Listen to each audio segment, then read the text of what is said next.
Olá, hoje fazemos memória de Santa Teresa do Menino Jesus, Virgem e Doutora da Igreja. Não esqueça de seguir o canal e compartilhar este vídeo. Acompanharemos o Evangelho segundo São Lucas, capítulo 9, do versículo 51 ao 56.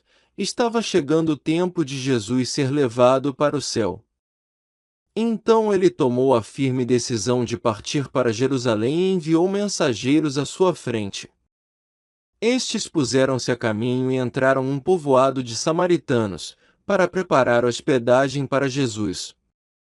Mas os samaritanos não o receberam, pois Jesus dava a impressão de que ia a Jerusalém. Vendo isso, os discípulos Tiago e João disseram: Senhor, queres que mandemos descer fogo do céu para destruí-los? Jesus, porém, voltou-se e repreendeu-os. E partiram para outro povoado. Palavra da salvação. Glória a vós, Senhor.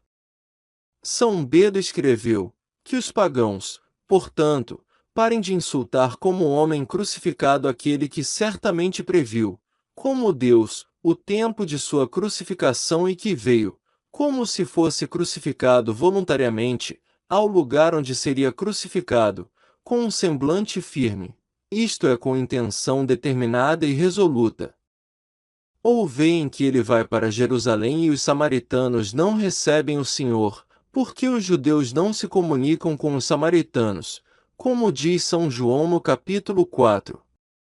Muitos santos, sabendo que não se deve temer a morte que separa a alma do corpo, puniram alguns pecados com a pena de morte, com o qual procuraram incutir um medo útil nos vivos, e para aqueles que foram punidos com a morte, isso foi menos fatal do que o pecado que poderia aumentar se vivessem. O Senhor os repreendeu, não a exemplo de um santo profeta, mas a ignorância da vingança que havia neles, ainda rude, fazendo-os ver que não desejavam a emenda por amor, mas a vingança por ódio. Assim, apesar de lhes ter ensinado o que significava amar o próximo como a si mesmo, e também de lhes ter infundido o Espírito Santo, não faltaram tais vinganças, embora fossem muito mais raras do que no Antigo Testamento. Por isso continua: o Filho do Homem não veio para perder as almas, mas para salvá-las, como se dissesse, e você, portanto, que carrega o selo de seu Espírito, também imite suas ações, ora fazendo o bem, ora julgando com retidão. Santo Ambrósio escreveu: observe que ele não queria ser recebido por aqueles que não eram simples de coração. Porque se eu quisesse, eu os teria tornado devotos dentre os não devotos. O Senhor chama quem quer e torna religiosos quem lhe agrada. O evangelista diz por que não o receberam, porque os sinais eram de que iam para Jerusalém.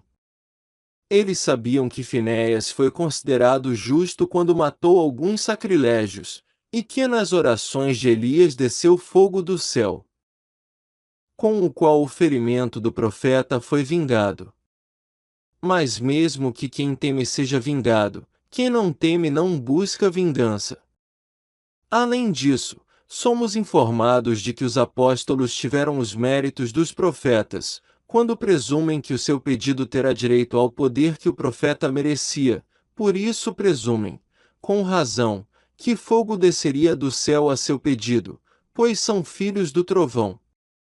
O Senhor não se indignou contra eles para mostrar que a verdadeira virtude não é vingativa e que não há verdadeira caridade onde existe raiva.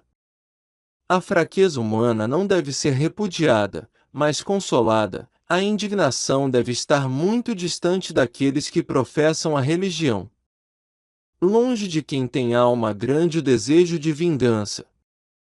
E continua: mas ele, voltando-se para eles, repreendeu-os, dizendo: não sabeis de que espírito sois. Nem sempre é oportuno punir aqueles que cometem erros, porque às vezes eles beneficiam mais com a clemência. A você pela paciência e ao prisioneiro pela correção. Finalmente, os samaritanos, de quem ele agora retira o fogo, acreditaram mais cedo. São Cirilo escreveu: quando chegou a hora de o Senhor subir ao céu, terminada a sua paixão, ele decidiu ir para Jerusalém. Portanto, ele diz: e quando ele se aproximou, enviou mensageiros à sua frente para prepararem alojamento para ele e para os seus discípulos, os quais, tendo ido para a terra dos samaritanos, não foram recebidos. Por isso ele continua, e enviou mensageiros adiante dele, e, indo eles, entraram numa cidade dos samaritanos para impedir uma hospedaria, e não os receberam. Mas o Senhor, que sabe todas as coisas antes que aconteçam, sabia que os seus emissários não seriam recebidos pelos samaritanos. Porém, ele ordenou que fossem, porque estava acostumado a fazer tudo para a instrução de seus discípulos. Ele subiu a Jerusalém quando se aproximou o tempo de sua paixão, e para que não se escandalizassem ao vê-lo sofrer, considerando que também deviam ser pacientes quando eram insultados, ele precedeu, como um certo prelúdio, a rejeição dos samaritanos. E ele os instruiu de outra forma: eles seriam os médicos do mundo e percorreriam as cidades e aldeias pregando a doutrina evangélica, e acontecer-lhes-ia que alguns não recebessem a sagrada pregação, como se não permitissem que Jesus permanecesse com eles. Ensinou-lhes, portanto, que, ao anunciarem a doutrina celestial, deveriam ser cheios de paciência e mansidão, não se mostrando hostis, irados ou vingativos contra seus perseguidores. Mas eles ainda não estavam preparados para isso e, instigados por um zelo indiscreto, quiseram que o fogo descesse do céu sobre eles. Ele continua: e quando seus discípulos viram isso, disseram: Senhor, queres que digamos que desça fogo do céu? Curta nosso vídeo com estas belas reflexões de santos da Igreja. Até amanhã!